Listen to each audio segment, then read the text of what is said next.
des mercenaires blancs, payés par certains pays, avaient cherché à reconquérir même certains pays déjà indépendants. C'est le cas de la République démocratique du Soudan, de la République fédérale du Nigeria et de celui de mon pays, le Zaïre.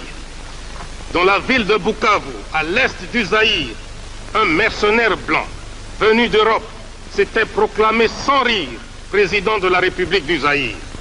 Si un noir l'avait fait en Europe, on l'aurait pris pour un humoriste de mauvais goût, un détraqué mental. Mais, puisque c'était un blanc qui le faisait en Afrique, les colonialistes avaient mobilisé la presse, la radio et la télévision pour les mettre à son entière disposition, non seulement pour lui faire la publicité, mais aussi pour ridiculiser le chef de l'État du Zaïre que je suis, pourtant incontesté aussi bien dans les limites du territoire national que dans tous les pays représentés ici. Une telle provocation est pour moi une insulte intolérable que je ne peux pardonner.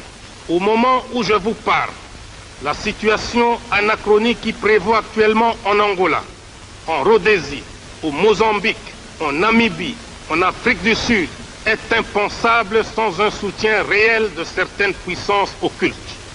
Comment peut-on expliquer qu'un pays comme le Portugal puisse avoir la force de contrôler des grands territoires comme l'Angola, le Mozambique, s'il n'était pas soutenu par des puissances plus puissantes que lui?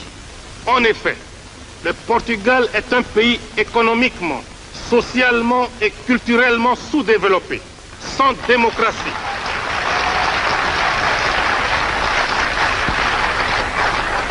Sans démocratie, sans aucune force militaire.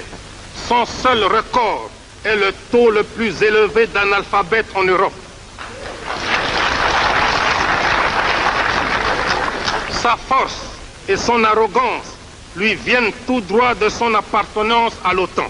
Car ce pays avec ses colonies est nécessaire stratégiquement pour cette organisation militaire.